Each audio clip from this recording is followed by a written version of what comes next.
Es un ciudadano del mundo que nació en Bolivia, estudió en Francia, vivió en Centroamérica y vive recorriendo el mundo enseñando y aprendiendo para hacer de la comunicación un componente del cambio social. El profe Alfonso Gumucio Dacrón va y viene uniendo a los teóricos europeos y norteamericanos con sus pares de América del Sur, América Central, África y Asia, pero sobre todo abriendo puentes entre lo que se dice con aquello que se hace realidad en las prácticas comunicativas de comunidades y pueblos alrededor del mundo. Hoy tenemos la suerte de conversar con él en Oiga Profe. Este será un programa lleno de experiencias y un recorrido para acercarnos a la esencia de una comunicación para el cambio social.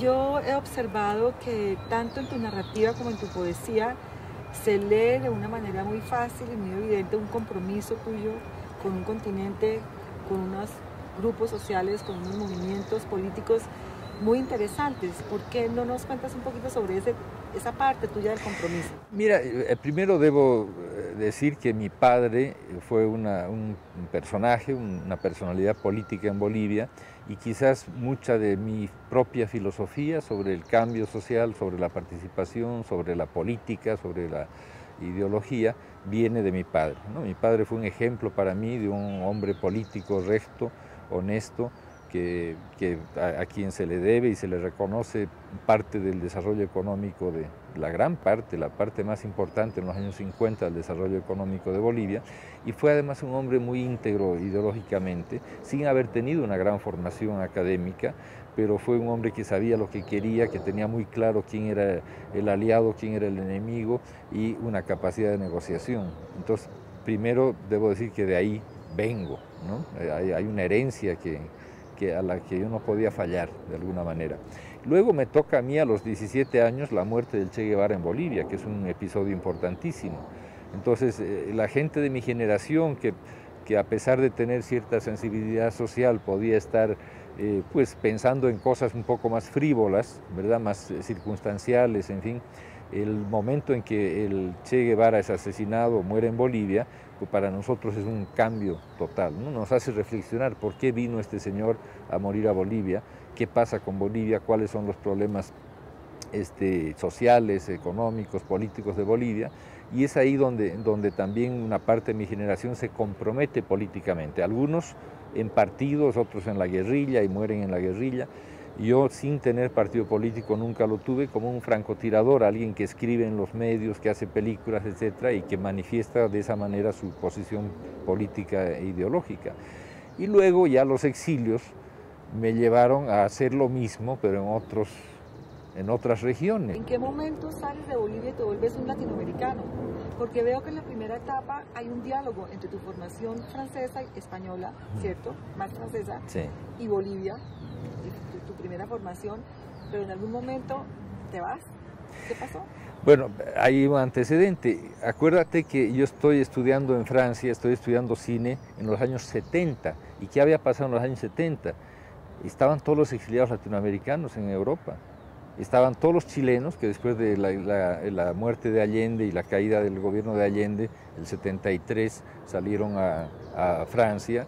Estaban todos los bolivianos que después del golpe del 71, entre ellos yo, en Bolivia salieron. Estaban los argentinos que salieron en el 75. Es decir, había en los años 70, en esa década, en Europa y en Francia muchos exiliados y gente de la cultura, porque la gente exiliada que no era de la cultura pues se fue a otros países, pero la gente que tenía una inclinación hacia la cultura y el arte, Francia era obviamente el destino que escogía, ¿no? Como lo hice yo.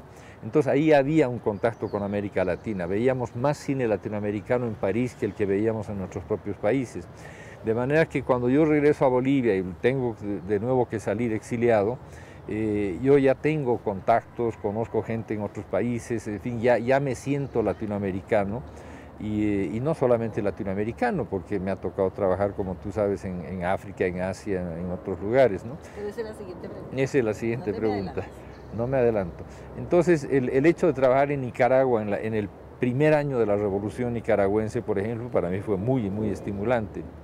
O trabajar en México en ese mismo periodo, en los años 80, ya estamos en los años 80, principios de los 80, trabajar en México con comunidades campesinas en el norte de Puebla o en el estado de Nayarit, por ejemplo, fue muy, muy estimulante, pero era parte de una continuidad, no hubo un quiebre, no cambié de vida, más bien seguía haciendo lo que yo quería, pero con una visión más amplia, no solamente de la región de América Latina, sino con una visión más amplia también de los medios, de la comunicación, ¿no? Ya dije, no es solamente el cine es una parte, es un instrumento más, aquí estamos hablando de la comunicación en términos mucho más amplios, ¿no? Y también he dicho que eres un hombre del mundo, pero lo digo con argumentos, porque también en tu producción, que es con lo que yo estoy más familiarizada, encuentro rastros de trabajos ya más especializados en el campo de la comunicación, películas y también poesía y narrativa. Cuéntanos, ¿cómo diste ese paso a América Latina al mundo? Pues la verdad que no es una cosa tan consciente o planificada, ¿no? Sino que obviamente si yo estoy, por ejemplo, trabajando 4 años en Nigeria, me tengo que llevar algo de ese país. Llevar en el sentido de aprender, de aprehender con H, ¿no? En el sentido de capturar algo que de ese país me parece significativo. Entonces yo, además de tener, qué sé yo, arte o artesanía o lo que todos podemos comprar en un país, yo escribo poesía que está inspirada en la vivencia en ese país, o en el caso de Nigeria hice, por ejemplo, una muestra de fotografía sobre mujeres y niños nigerianos que a mí me gusta mucho, que se hizo primero en Nigeria y después se hizo en Bolivia, que se llama Bagaje Africano, donde de alguna manera yo pongo ahí los referentes del trabajo que hice. Yo no fui a dar vueltas por nada, fui a trabajar en UNICEF, en la Organización de Naciones Unidas para la Infancia, y tuve ese privilegio, porque cuando uno va como turista pues conoce lo más superficial. Cuando uno ya va en plan de trabajo, se mete en las comunidades, y yo viajaba todas las semanas a las comunidades para ver los proyectos, hablar con la gente. Para mí es un proceso enriquecedor, ¿no? Es decir, al margen de lo que yo haya podido producir sobre esos países en los que he estado, en Asia, en África, en América Latina, es el hecho de haber aprendido de esos países.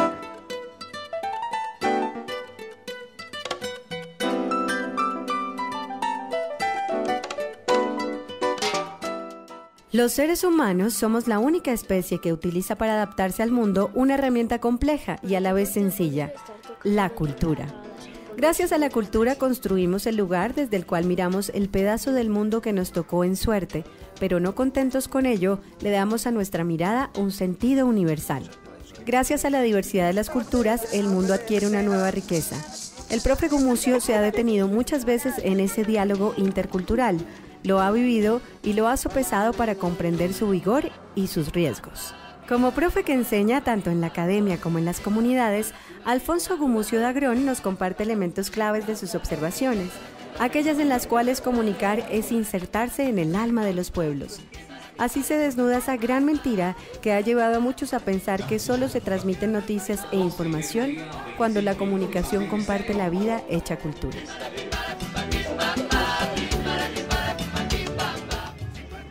Alfonso, hay una obra tuya que ha sentado un precedente en América Latina y alrededor del mundo que se llama Haciendo Olas. Digamos, para aquellos que hemos venido trabajando en el tema de la comunicación, el desarrollo del cambio social, es, digamos, un momento fundacional de nuestro campo, y no solamente aceptado por unos pocos, sino por muchos, digamos, alrededor, en las universidades, en los trabajos comunitarios, en las emisoras, en los medios, etcétera. Ha sido una obra leída amplísimamente.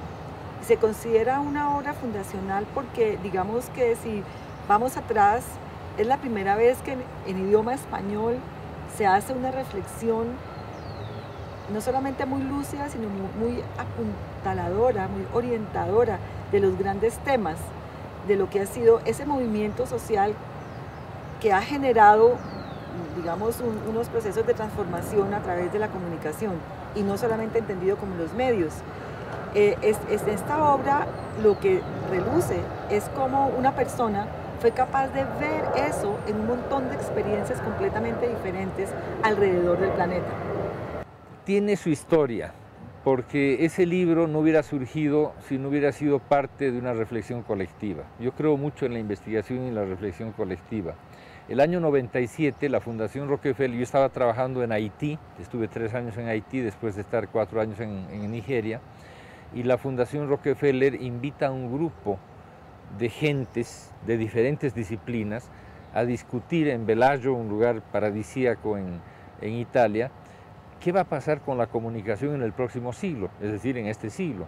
Esto era en abril del 97, y nos reúnen a gente que no éramos de la comunicación, pero para hablar de comunicación fue una de las reuniones más interesantes en las que yo estuve, porque estaba el que después fue Premio Nobel de la Paz, Mohamed Yunus, ¿verdad? Que viene de microcrédito, toda esa parte tan interesante que hizo en Bangladesh. Está un experto del Silicon Valley, experto en computadoras. Está John Perry Barlow, que era creador de canciones de la música de Grateful Dead, de una banda de rock. Está una abogada china que trabaja con los espaldas mojados en California. Está el actor Alan Alda, actor de las películas de Woody Allen. O sea, un grupo muy heterogéneo. Nos encontramos ahí y empezamos a hablar de la comunicación.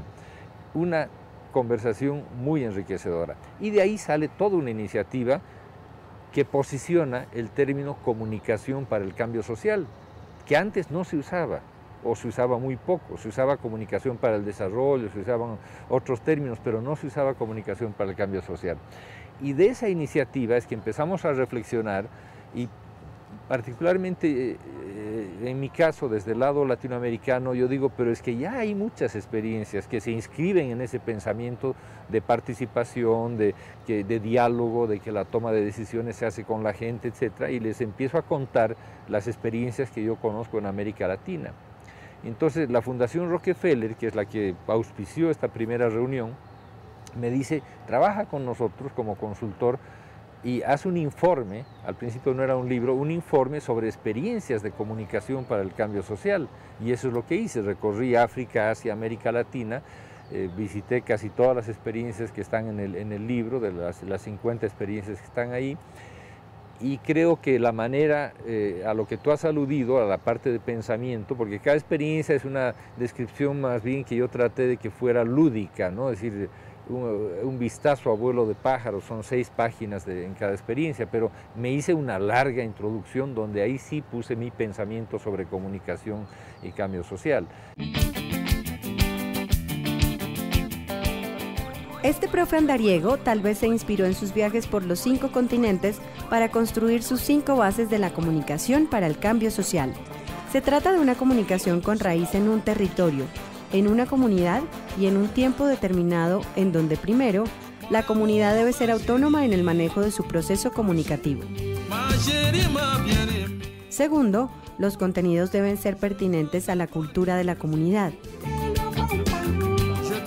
Tercero, la producción debe ser propia con un sentido y unos medios escogidos de manera autónoma. Cuarto, las necesidades reales son las que determinan la tecnología. Y quinto, el ámbito local se debe enlazar mediante la construcción de redes para lograr mejorar las reflexiones propias y construir cambios reales en la vida de las gentes. Alfonso, quisiera, partiendo de esta visión que tú has planteado en tus escritos y has dicho en las conferencias durante mucho tiempo y que ha marcado, digamos, una generación completa de gente que se forma en comunicación, tienes también una visión muy clara acerca de lo que tú comprendes como un comunicador. Me gustaría mucho que nos compartieras, porque creo que con eso cerramos este tema de la comunicación del cambio social.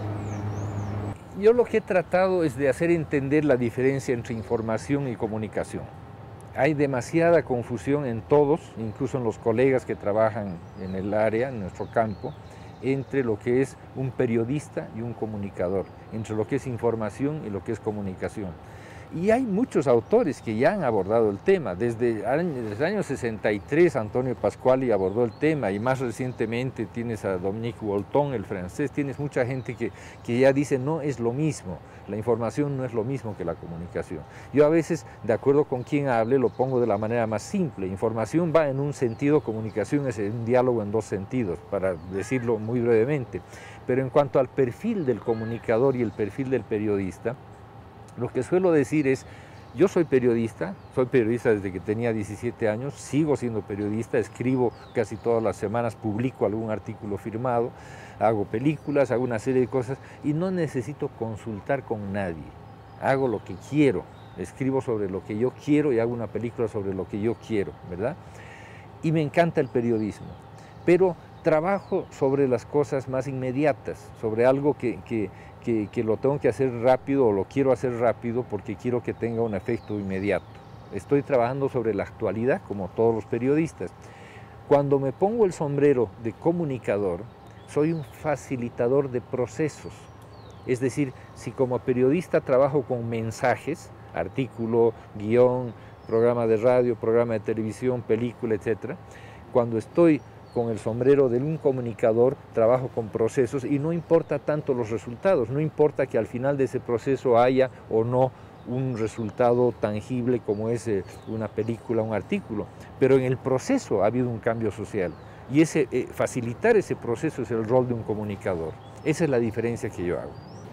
A comienzos de este siglo y de este milenio, Alfonso, ¿cómo concibes tú el papel de la academia que quiere acompañar y quiere trabajar en esta visión de la comunicación? En el campo de la comunicación y de la información creo que tenemos demasiados periodistas. Cierto que los medios se han multiplicado, cada vez hay más medios en internet, hay canales de televisión, se ha ampliado con la digitalización la banda, que permite que haya muchas más emisoras de radio, muchos más canales de televisión, pero aún así el mercado de los periodistas está bastante saturado. Eso por una parte, y por otra parte tiene un techo bajo. Para la gente que le interesa interrogarse, le interesa participar en la sociedad, el techo del periodismo, a mi juicio, como periodista lo digo, es bastante bajo, ¿no? Porque para que un muchacho llegue a una posición que es de privilegio, en la que tú firmas los artículos, escoges los temas que quieres, etcétera, y no estás obligado, que te dice el jefe de redacción, vaya a cubrir el accidente de auto de la esquina siguiente, que es lo que hacen la mayor parte de su vida los periodistas, pasa mucho tiempo. Entonces yo digo, hay un campo inmenso en el desarrollo y lo que falta es construir el puente. Desde el punto de vista de las agencias de desarrollo, agencias de cooperación, ya sean las de Naciones Unidas, con las que yo he trabajado mucho, con ONGs, que yo también he trabajado bastante, agencias del gobierno, empresas, etcétera, que tienen algún tipo de programas de desarrollo, el desafío es mucho mayor que el de hacer periodismo. El desafío es de crear estrategias. Entonces ahí hay un pensamiento estratégico en ese comunicador que el periodista no tiene y que hay una necesidad muy grande de ese perfil. El perfil de un comunicador con pensamiento estratégico, que piense en el largo plazo, que tenga conocimiento del desarrollo, de los problemas de salud, de los problemas de educación, de agricultura, ¿verdad? Y que se embarque en procesos de apoyo, de facilitación de la comunicación en comunidades. Ese perfil no lo están formando las universidades. Los que existimos en América Latina, ¿verdad? Mis mayores, mis maestros y mi generación prácticamente nos hemos hecho solos, por decirlo de alguna manera, en el sentido de que no hemos tenido la oportunidad que ahora tienen los muchachos de tener, por ejemplo, en Colombia, 3 maestrías con una orientación hacia la comunicación, el desarrollo y el cambio social. Esto no existía en América Latina o había muy pocas, ¿no? Y ahora Colombia está en la vanguardia porque tiene 3. Hay una en Argentina, otra en, qué sé yo, en Guatemala, en fin, son muy pocas las que hay. Y sobre todo, esto responde a una mejor conciencia, a una mayor conciencia sobre la necesidad de formar este perfil de comunicador que puede trabajar en el desarrollo. En ese sentido, el desafío es eso, mantener los estudios con énfasis en comunicación, desarrollo y cambio social, no solamente a nivel de maestría y después de doctorado, sino incluir ese tipo de preocupaciones desde el pregrado o grado o licenciatura, como quieran llamarle, ¿no?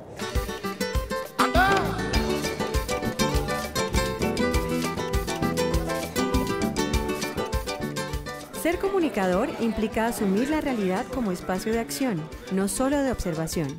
Un esfuerzo en el cual hay que ser capaz de comprender los procesos, estudiarlos, sentirlos y, en la medida de lo posible, vivirlos.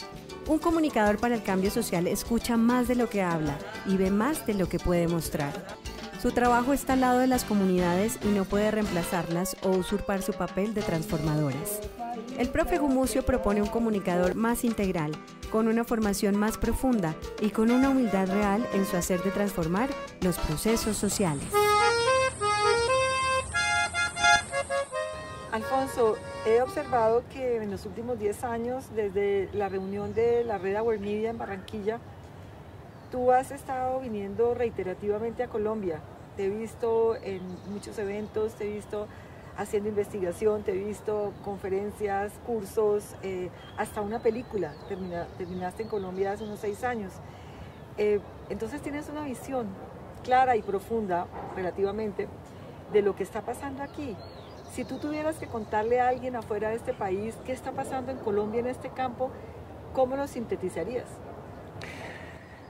Primero, no solamente si tuviera, yo lo hago. Es decir, la imagen que se tiene de Colombia fuera de Colombia es completamente distorsionada, porque sigue siendo la imagen de violencia muy aguda, etcétera, que hubo años atrás y que sigue habiendo en muchos lugares, pero lo que la gente no entiende es que ese proceso de violencia, ese proceso de confrontación, de enfrentamiento en varios lugares de Colombia, no es algo que haya de alguna manera reducido la capacidad de los colombianos para seguir adelante. Y eso es lo que yo trato de explicar cuando explico Colombia a gente que no ha estado en Colombia. Yo les digo, el país más vital de América Latina es Colombia.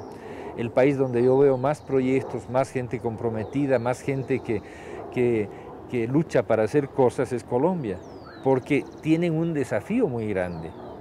Y los colombianos han decidido que a pesar de esa violencia que dura más de 60 años, van a seguir adelante con sus vidas y van a seguir adelante con proyectos. Y esto lo veo yo en el campo de la comunicación, para ir a lo que nos interesa más. Yo veo un semillero de proyectos de comunicación enorme en Colombia, y que en muchos casos está desvinculado de las universidades. Por eso digo que las universidades a veces llegan tarde, ¿verdad? Porque yo veo muchísimos proyectos. He estado trabajando en los años pasados en la zona del oriente antioqueño, en el Río Negro, bueno, en Medellín también. Y lo que yo veo es que en cada lugar donde uno va hay proyectos que tienen componentes de comunicación interesantes, todo lo que es los proyectos de desarrollo, los programas de desarrollo y paz, en fin, y tantos otros que hay, las radios comunitarias. Contigo hemos hecho una película en el Magdalena Medio sobre las radios comunitarias que están a los márgenes del Magdalena y que son radios para la paz en una zona de confrontación muy dura, muy difícil. Hemos estado en el Carmen de Bolívar. Entonces yo pienso que hay un vigor, una vitalidad que la propia situación política, la propia situación de violencia genera como respuesta. O sea, los colombianos le dan una respuesta, no se quejan todo el día, no están llorando, no están lamentándose de que su país está mal, como sucede en otros países, ¿verdad? Es decir, la autoestima en mi propio país, en Bolivia, bueno, ahora ha subido un poco, pero es bastante baja, con menos problemas que aquí, ¿verdad? Entonces, creo que eso es muy positivo. Creo que la academia tiene que volcarse un poco más hacia la realidad, estar más presente, es decir, el tema de lo que se llama proyección social tiene que ser participación en la realidad social, porque yo considero que la academia tiene una virtud muy importante, y es que tiene la capacidad de pensar. Cuando tú trabajas en el gobierno, o trabajas en una ONG, o trabajas en un programa de desarrollo, haces muchas cosas. Tienes la urgencia, tienes la presión para hacer muchas cosas, pero no tienes el tiempo de pensar. El tiempo de pensar es un regalo, es un privilegio, es un tesoro que tiene solamente la academia. Entonces, si ese tiempo para pensar la academia no lo devuelve a la sociedad, ¿verdad? Creo que no es justo, ¿verdad? Porque estar en la academia es gracias a la sociedad en su conjunto que te permite dedicarle el tiempo para pensar. Y si no devuelves ese tiempo a la sociedad, pues creo que está mal, ¿no? Alfonso, para terminar, quisiera que nos contaras algo sobre tu último libro, el libro que hiciste sobre el cine comunitario en América Latina? Mira, el cine comunitario es un cine casi secreto para la gente que no está en la comunidad. Es un cine importantísimo, igual que una radio comunitaria. El cine comunitario es un cine relevante, importante para la comunidad porque le habla, la muestra, le permite reflexionar, le permite relacionarse con otras comunidades, pero a nivel, digamos, latinoamericano, a nivel de la región, no se conocía mucho, no había ningún estudio. Había estudios sobre algunas experiencias concretas, pero no sobre el conjunto del cine latinoamericano. Un cine que no aspira a las grandes pantallas de las salas de cine, un cine que lo que quiere es, sobre todo, ser el espejo y ser la forma de expresión de sus comunidades y dar a conocer también esas comunidades hacia afuera, pero no necesariamente con una vocación comercial, es otro tipo de experiencia y por eso yo ligo mucho este cine al derecho a la comunicación. Igual que las radios comunitarias, igual que las televisiones comunitarias. No es un cine de realizador, es un cine colectivo que tiene más que ver con el derecho a la comunicación que con las grandes pantallas y esta cosa un poco superficial que tiene el cine comercial. Quiero agradecer a Alfonso Gumucio por esta maravillosa entrevista. Alfonso es actualmente miembro del comité curricular de nuestra maestría en Comunicación, Desarrollo y Cambio Social, a la que ha contribuido desde el comienzo, nos ayudó a pensarla y sacarla adelante, y también es nuestro profesor. Muchas gracias, Alfonso. Gracias a ustedes, me encanta estar en Uniminuto y en Colombia las veces que sea necesario.